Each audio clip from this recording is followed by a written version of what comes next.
Hey loves, my name is Iphannie and this is the Iphanniebgentle podcast where we tackle topics such as culture, entrepreneurship, parenting, relationships, trauma, and much more. First and foremost, Merry Christmas and Happy Holidays to everyone listening. You could be doing anything else in the world, but you chose to tap in with your girl, and for that, I really appreciate you. Although it is the holidays, some people aren't celebrating during the holidays because they're struggling with depression due to the loss of a loved one or the season changing or for reasons unknown. Recently, one of my gentle giants reached out for some advice in regards to seasonal depression and how to get out of their funk. If you have any sound advice for this gentle giant, be sure to check out my YouTube channel and leave your advice in the comment section down below or under my post on IG, as well as here on Anchor or even on Spotify and Apple Podcasts. We'd love to hear from you, and if you have your own story or you would like some advice, please feel free to email me at the Iphanniebgentle@gmail.com and put WWID in the subject line.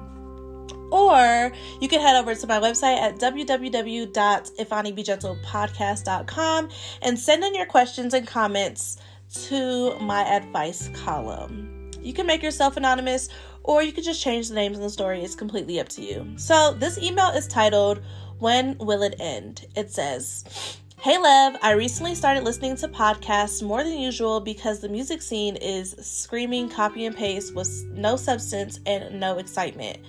And I wanted something new to listen to during my long commutes to and from work. As I was scrolling through Instagram, your podcast episode about monster-in-laws popped up and I became hooked ever since. So here's my backstory." Thank you.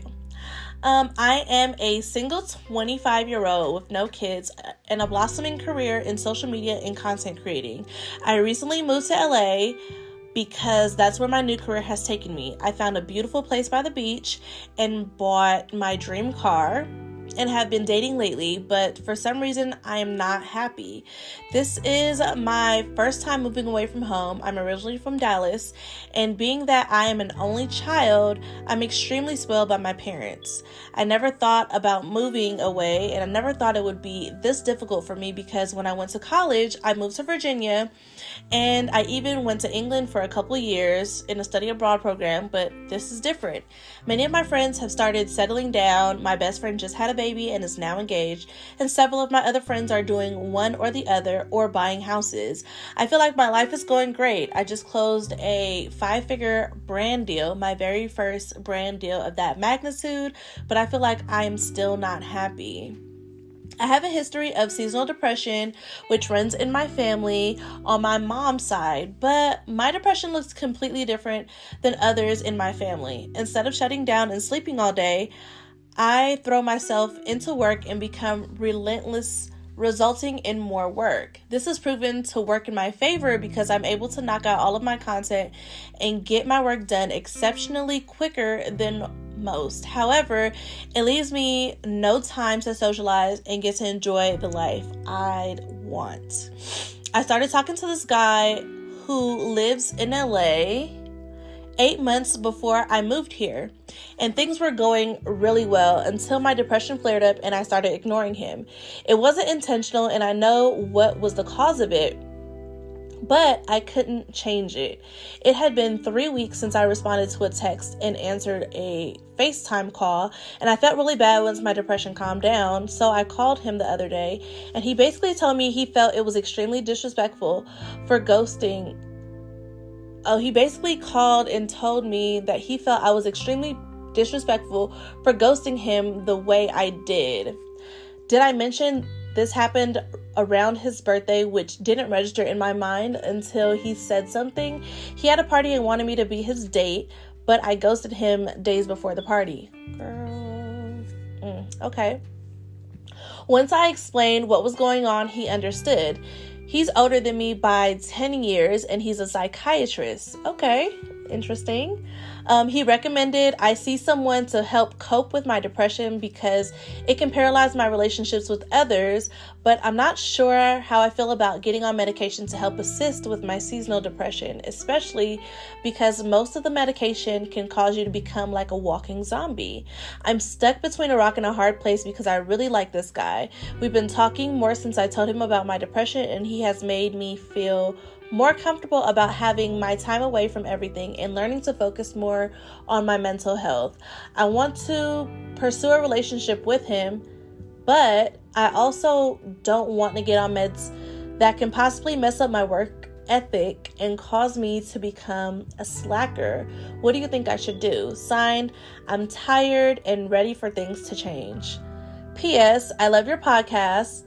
Thank you so much for being a Black woman willing to help other Black people find their place in the world and guide them to the necessary steps in their mental health journey. Well, thank you so much for sending over your email and for your kind words. And that's pretty much my goal. My goal is to help people get to a healthier state of mind while helping myself. And congrats on all your accomplishments. That's really, really big. So first things first, depression is one of those things that were taboo to talk about for years. It wasn't until recently, pretty much the pandemic, where people actually started facing depression and talking about how it affected people to the point of no return.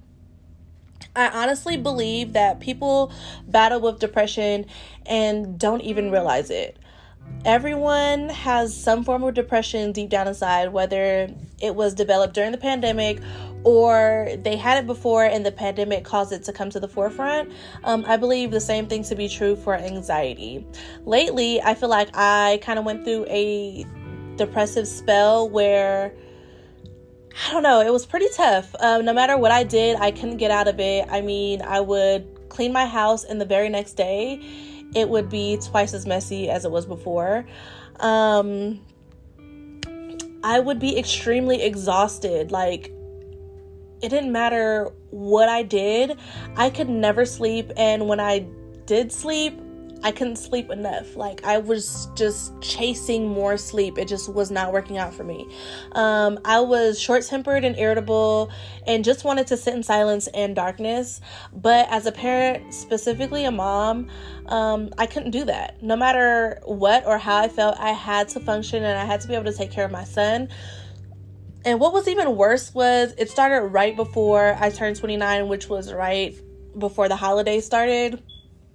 I was able to get out of my depressive state about a month later. So it did take a while for me to get out of it, but I was able to get out of it. And it happened, honestly, out of the blue.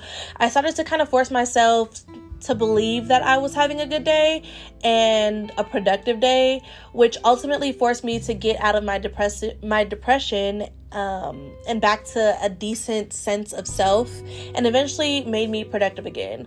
I will say I'm not a fan of medication. I have a few friends who are on meds for anxiety and depression because they struggle with both, and they've told me about the side effects, which have drastically affected their social life as well as their everyday life. However, medication is necessary for some people. Some people, they just have a chemical imbalance, and the only thing that can kind of like bring it back together for them is the medication. That's a decision that you have to make with your psychiatrist, and that's only a decision that you can make with them. Like, I can't help you with that, unfortunately. But I have heard there are other ways that can help you with your depression. Some people have tried hypnotherapy, while others have tried therapy where they go speak to someone who specializes in their specific type of therapy, and they give you coping mechanisms that can be extremely effective.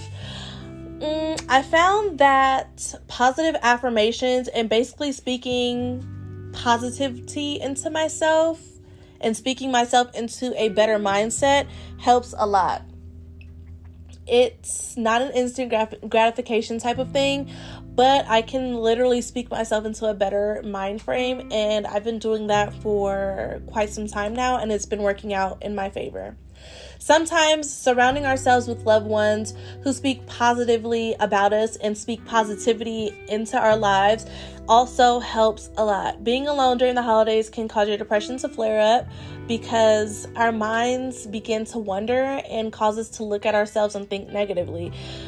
Since you've been in LA for some time now, it seems, it might help to find people that have common interests as you do and begin to form friendships that will help you not only not be alone during the holidays, but it'll kind of get you out of your bubble to experience new things. When I first moved to Colorado, it was just Chandler and myself for a long time. I'm talking a couple months. When my sweetheart finally moved here, we would explore Colorado, but it was still just the three of us for the most part. It wasn't until Chandler started school and I became friends with another mom at a school that I started to build a community of friends here, which was fun, but things really changed when I started to go to school in person and I started cosmetology school because I was in person, I was able to connect with people more, and now I really think I found a great group of friends who I can call no matter what time it is, and they'll help me out and vice versa. Putting yourself out there isn't always a bad thing. It's truly the only way that you can meet people and create bonds with people, especially being from a different state.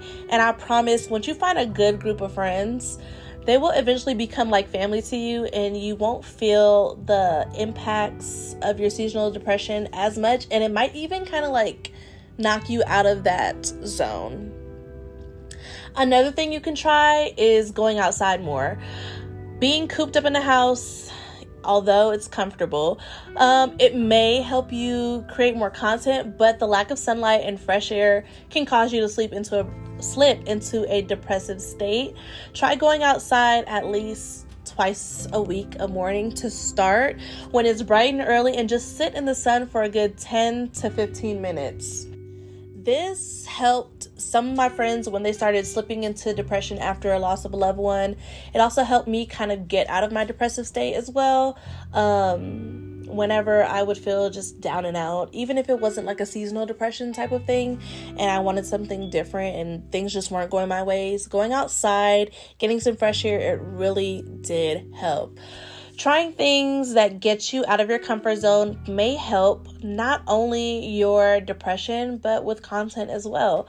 If you're a lifestyle vlogger, for example, making a series about alternative ways to combat your seasonal depression can not only help you mentally, but it can also help you with content as well. So you're killing two birds with one stone.